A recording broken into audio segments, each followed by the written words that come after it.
Good morning students, कैसे हो। देखिए, हम प्लांट फिजियोलॉजी सेकंड का फर्स्ट चैप्टर पढ़ रहे हैं जिसका नाम प्रकाश संश्लेषण। प्रकाश संश्लेषण अर्थात फोटोसिंथेसिस। इस चैप्टर के अंतर्गत सबसे पहले हमने प्रकाश संश्लेषण की परिभाषा के बारे में पढ़ा।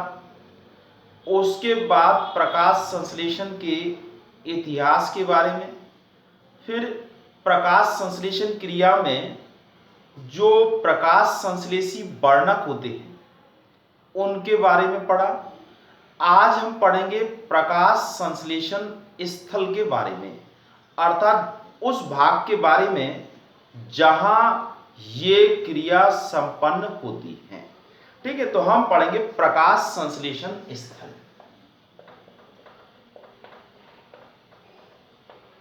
प्रकाश संश्लेषण स्थल।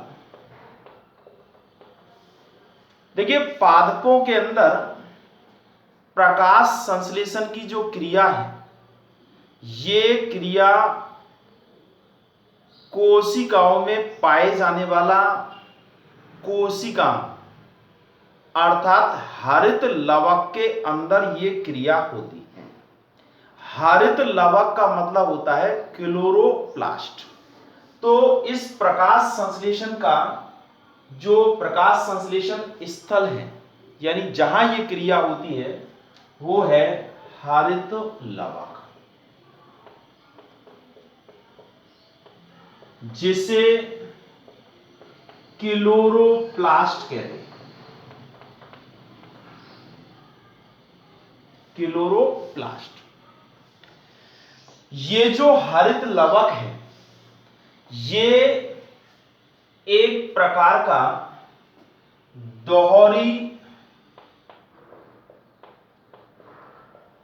झिल्ली युक्त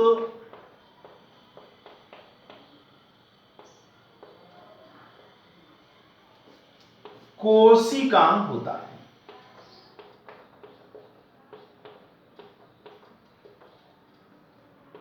या यूं कहें कि ये दोहरी झिल्ली युक्त कोशिकांग है। ये हरित लवक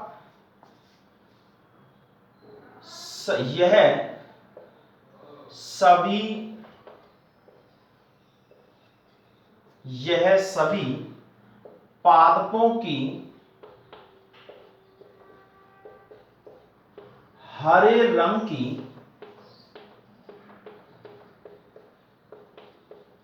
कोशिकाओं में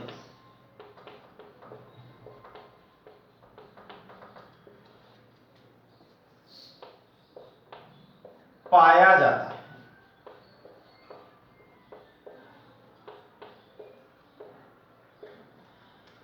हरित लवक जो है वो पादप के हरे भाग जो भी होते हैं, जिस तरह से मुख्य रूप से पत्तियां, इसके अलावा जो तरुण तने होते हैं, उन कोशिकाओं के अंदर हरित लवक की उपस्थिति होती है। और यही हरित लवक की उपस्थिति के कारण ही इन भागों के अंदर प्रकाश संश्लेषण की क्रिया होती है, अर्थात ये भाग प्रकाश संश्लेषण का कार्य करते हैं। अब हम बात करें कि ये जो हरित लवक हैं, इनकी जो संख्या है वह एक कोशिका में 20 से 40 तक होती है। लेकिन ऐसा नहीं है कि सभी कोशिकाओं में इनकी संख्या 20 से 40 के बीच में भी होती है। कुछ ज्यादा भी हो सकती है और कुछ कम भी। लेकिन सामान्य रूप से देखें तो एक कोशिका में अधिकतर देखते हैं तो 20 से 40 के बीच में ये हरित लवक पाए जाते हैं। और ये यूकैरियोटिक कोशिकाएं जो होती हैं उनके अंदर पाए जाते हैं एक व्यवस्थित कोशिकांग के रूप में। क्योंकि आप जानते हैं दोहरी झिल्ली युक्त कोशिकांग केवल यूकैरियोटिक कोशिकाओं में पाए जाते हैं। इनके अंदर प्रकाश संश्लेषण की क्रिया होती है, इसलिए हरित लवक को प्रकाश संश्लेषी उपकरण या फोटोसिंथेसिस एपरेटर्स कहा जाता है। तो यहां हम देखेंगे कि इस हरित लवक की संरचना कैसी होती है, अर्थात इसके अंदर कौन कौन से भाग होते हैं। ठीक है, तो अब हम बात करें हरित लवक की संरचना।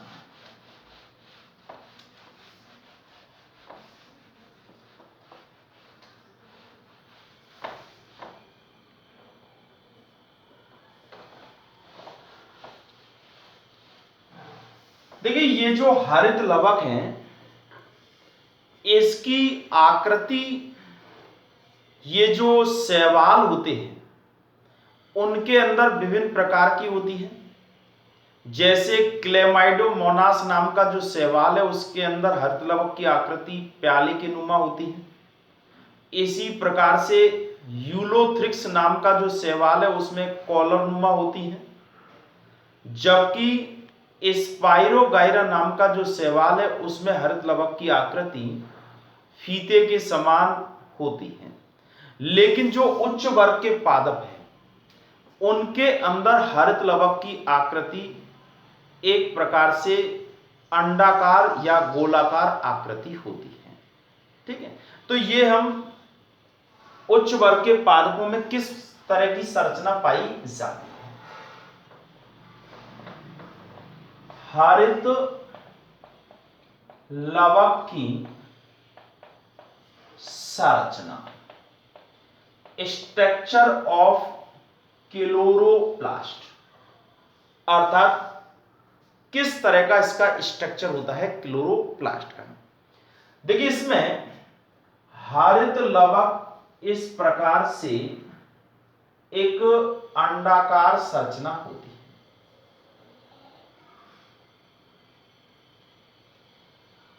यह अंडाकार संरचना, इस संरचना में दो झिल्लियां होती हैं।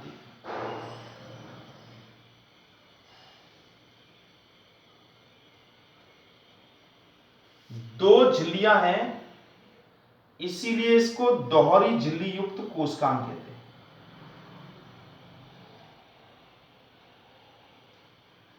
ये जो झिल्लियां हैं ये लिपोप्रोटीन के द्वारा बनी होती है। लिपोप्रोटीन मतलब लिपिड और प्रोटीन के द्वारा। जिस तरीके से कोशिकाओं की कोशिका झिल्ली लिपिड और प्रोटीन के द्वारा बनी होती है इकाई कला की तरह, उसी तरीके से ये झिल्ली होती है। ये एक झिल्ली जो होती है इसको बाह्य झिल्ली कह देते हैं और दूसरी जो है उसको आंतः झिल्ली, बाह्य झिल्ली, और इसको कहेंगे आंतः झिल्ली।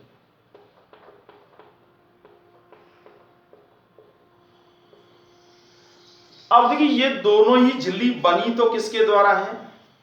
दोनों ही बनी हुई है लिपोप्रोटीन के द्वारा। इन दोनों झिल्लियों के बीच में जो अवकाश है इसको परिकला अवकाश या परिलवकीय अवकाश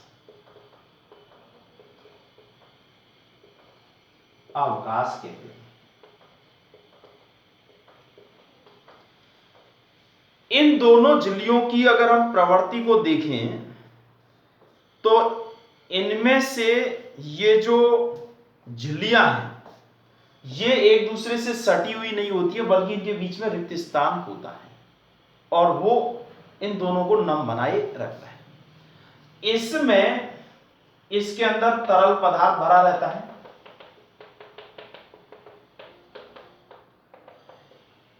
अर्थात ये एक प्रकार से आधात्री है और इस आधात्री को स्ट्रोमा कहते हैं। इसमें ये पतली झिल्लियों के द्वारा बनी हुई इस तरह की पटलिकाएं होती हैं। ये पटलिकाएं जो होती हैं वो थाइलेकॉइड कहलाती हैं। ये पटलिकाएं इस तरह से उपस्थित होती हैं और ये आपस में एकल पटलिकाओं के द्वारा जुड़ी हुई रहती है।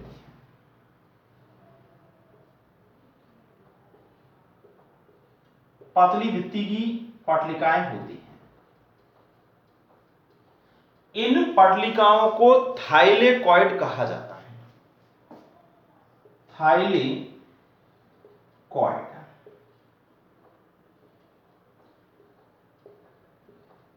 ये इस तरह से इसके अंदर ये उपस्थित होती है।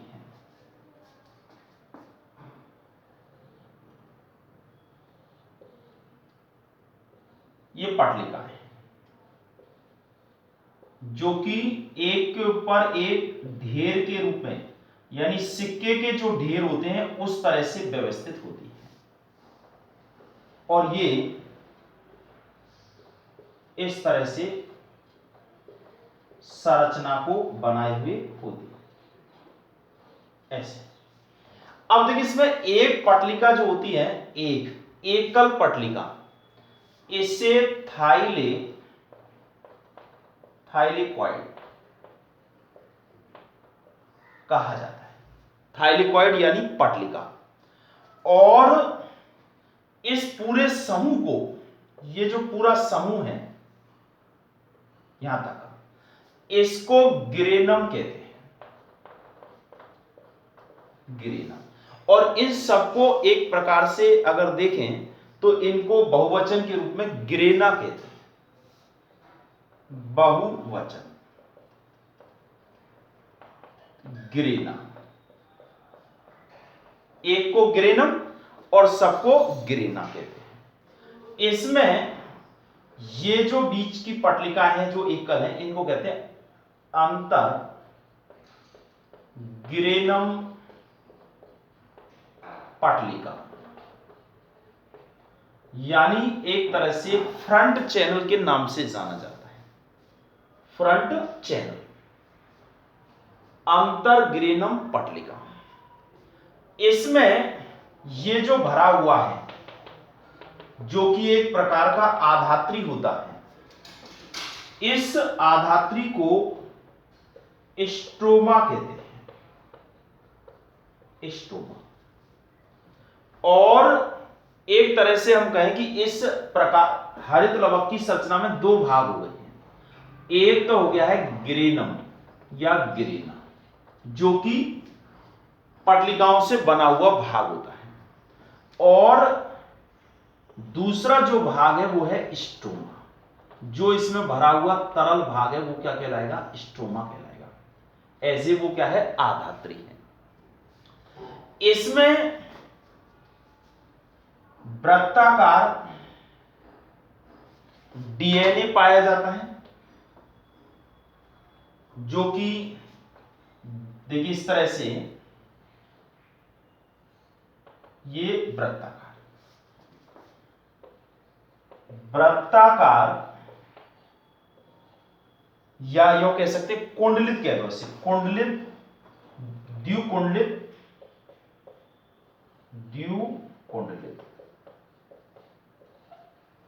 वृत्ताकार डीएनए द्विकुंडलित अवस्था में है, यानी दो स्ट्रैंडों से बना हुआ क्या है? ये डीएनए है। इसके अलावा इसमें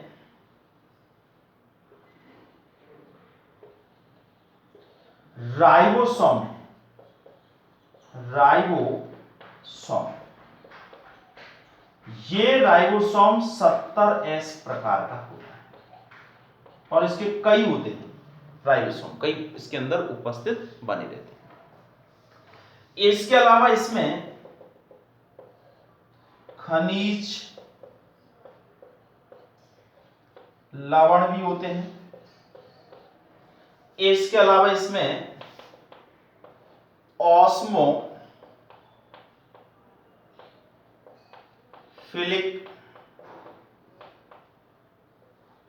बूंदें होती हैं।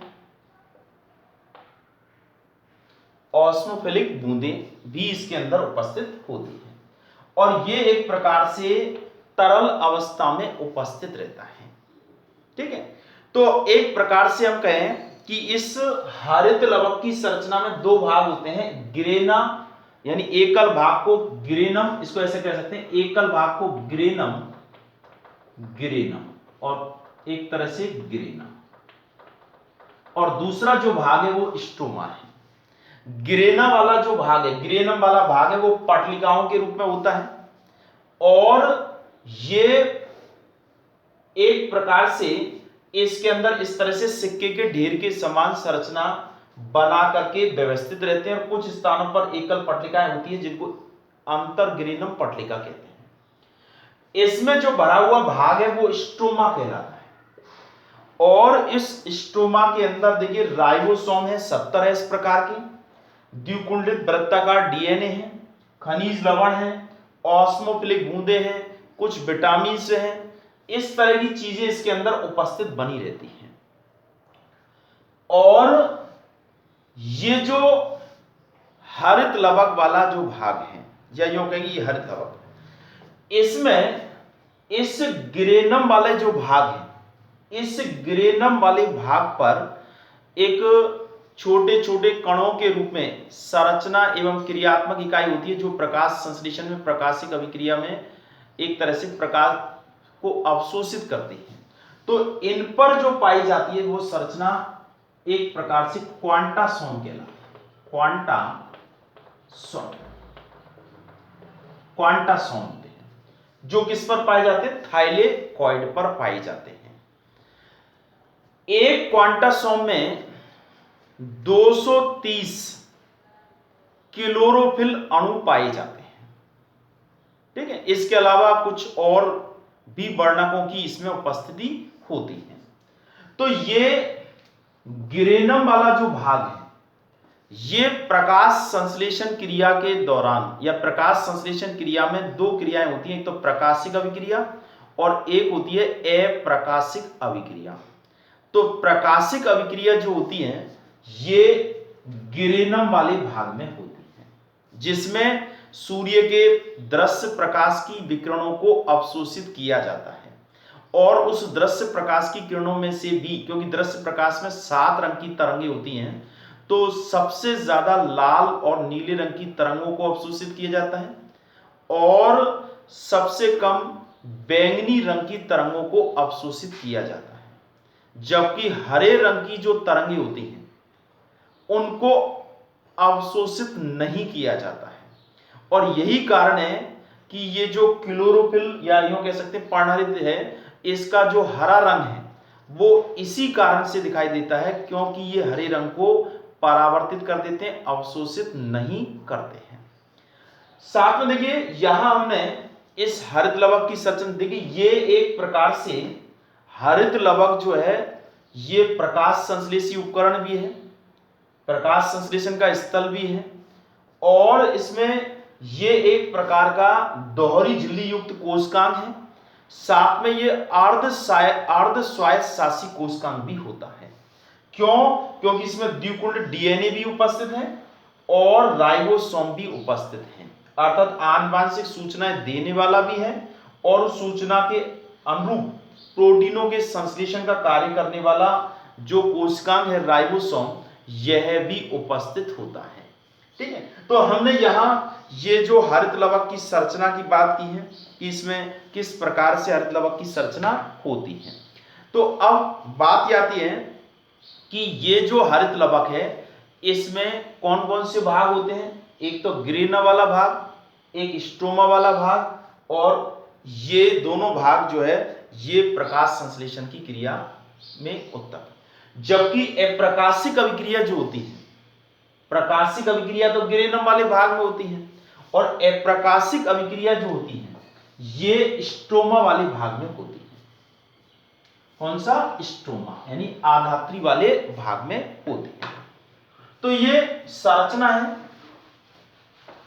इसमें हरित लवक दृश्य प्रकाश का अवशोषण करते हैं। तो हरित लवक की संरचना की क्या क्या विशेषताएं हुई?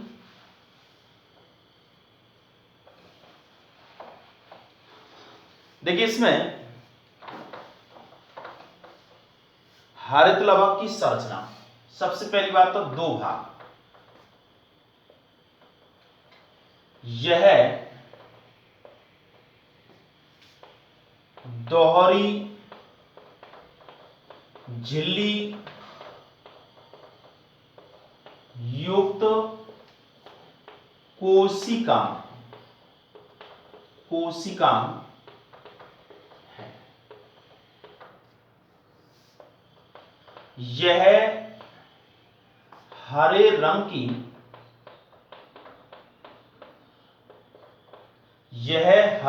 की सभी यूकैरियोटिक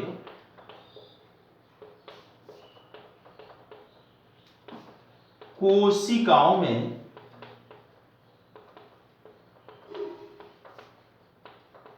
उपस्थित होता है। यह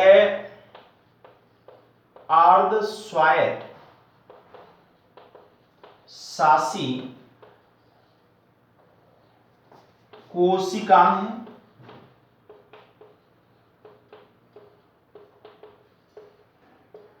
अर्ध स्वायत्त शासी कोशिकाओं का मतलब होता है कि जो स्वयं का निर्माण स्वयं कर सकते हैं, अर्थात कह सकते हैं हरित लवक का निर्माण किसके द्वारा होता है, तो कहेंगे हरित लवक का निर्माण हरित लवक के द्वारा ही होता है।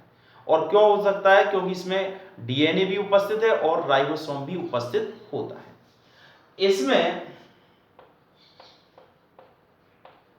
दो भाग होते हैं,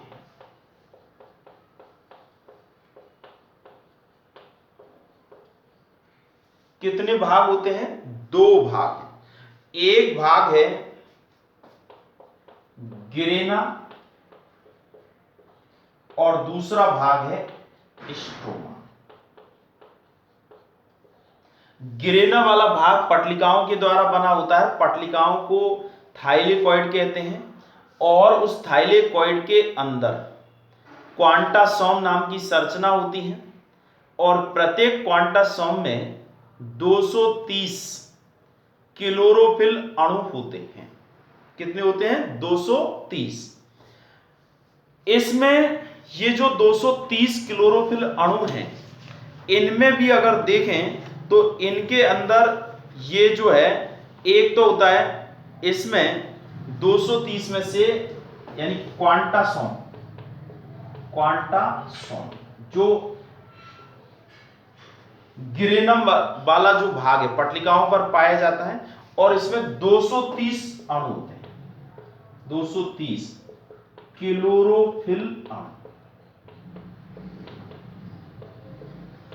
और उस 230 क्लोरोफिल अणु में से भी 160 तो हैं क्लोरोफिल ए और 70 हैं क्लोरोफिल बी, अर्थात दोनों मिलाकर के हो गए 230, ये दोनों मिलाकर।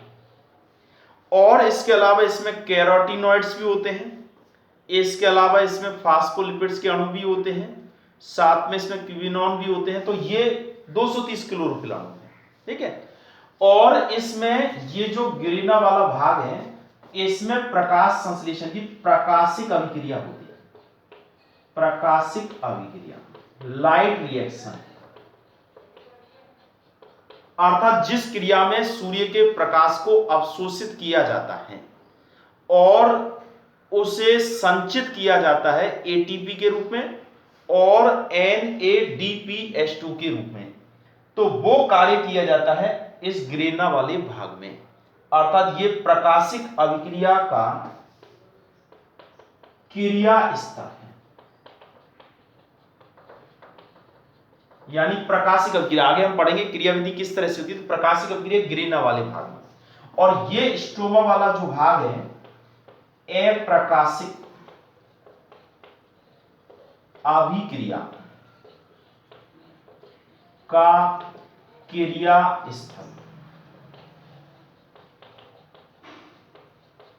इसमें अप्रकाशिक अभिक्रिया होती है, और अप्रकाशिक अभिक्रिया का मतलब होता है जिसमें कार्बन डाइऑक्साइड का अपचयन होता है, और उससे कार्बोहाइड्रेट का निर्माण होता है। इस स्ट्रोमा वाले भाग की संरचना के बारे में हमने भी बताया कि इसमें आधात्री जो तरल पदार्थ के रूप में होता है, उसके अंदर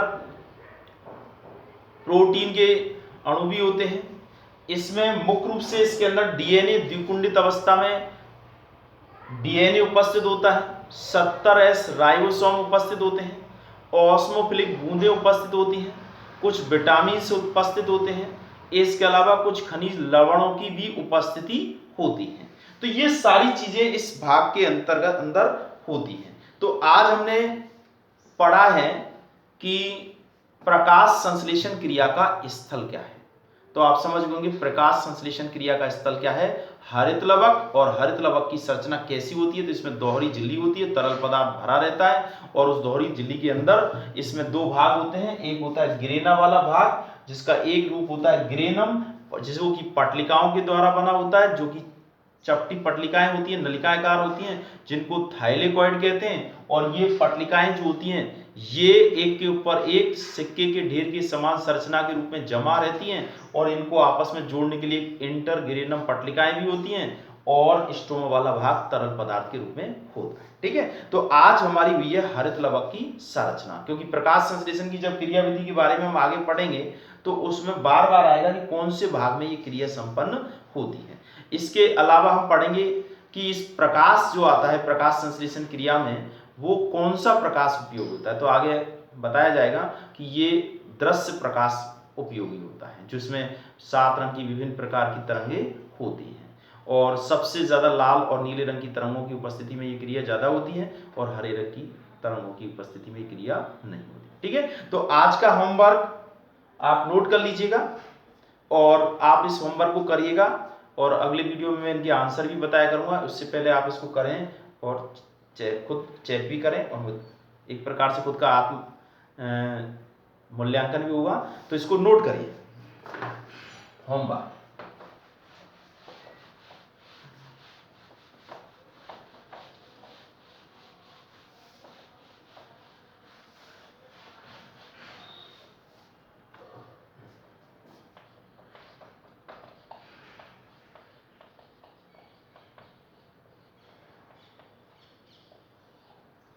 क्वेश्चन नंबर 1, देखिए छोटे छोटे प्रश्न है, आराम से आप इनका उत्तर लिख सकते हैं। हरित लवक यानी क्लोरोप्लास्ट की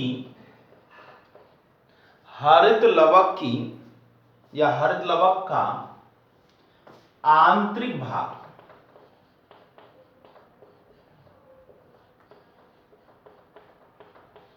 हरित लवक का आंतरिक भाग किन दो क्षेत्रों हरित लवक का आंतरिक भाग किन दो क्षेत्रों में विभेदित रहता है, विभेदित रहता है। यानी कौन से दो क्षेत्र जिनमें ये बटा हुआ होता है। अभी हमने इस बारे में डिस्कस किया था, आराम से आप लिख सकते हैं। दूसरा है प्रकाश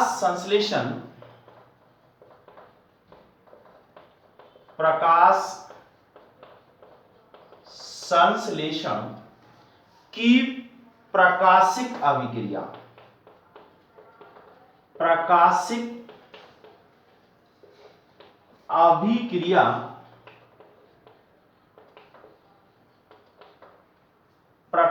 अभिक्रिया के क्रिया स्थल का नाम लिखिए। यानी कौन से भाग में प्रकाशिक अभिक्रिया होती है। क्वेश्चन नंबर 3, हरित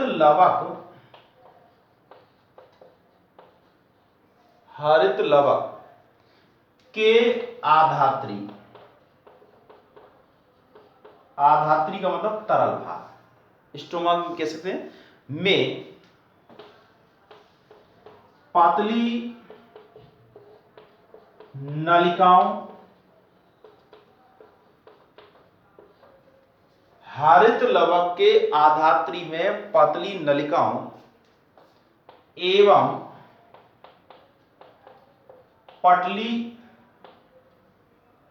पट्टिकाओं एवं पट्टिकाओं या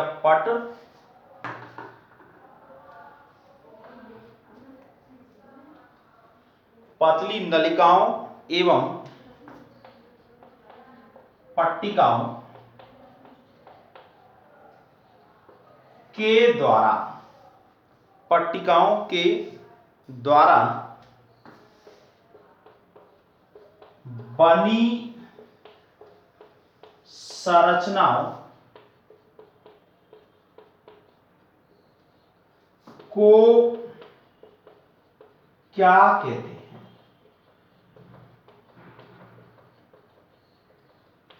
संरचनाओं को क्या कहते हैं, इनका नाम बताना है।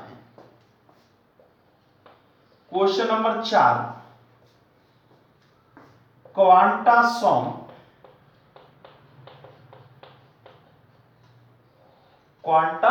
कहां पर पाए जाते हैं? पट्टिकाओं पर पाई जाने वाली गोलाकार संरचनाएं होती हैं।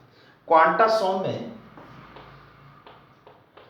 क्लोरोफिल मतलब पर्णहरित, क्लोरोफिल के कितने अणु होते हैं? यानी एक क्वांटासोम में क्लोरोफिल के कितने अणु होते हैं? ये 4 प्रश्न हैं, बहुत ही सीधे हैं। आराम से आप पूरी, अगर आपने वीडियो देखी है और आपने इन सब चीजों को समझा है तो आप इनके आंसर आसानी से ले लेंगे। ठीक है, अब हम कल प्रकाश की प्रकृति के बारे में और प्रकाश संश्लेषण की क्रिया विधि किस प्रकार से होती है उसके बारे में पढ़ेंगे। ठीक है, आज के लिए इतना।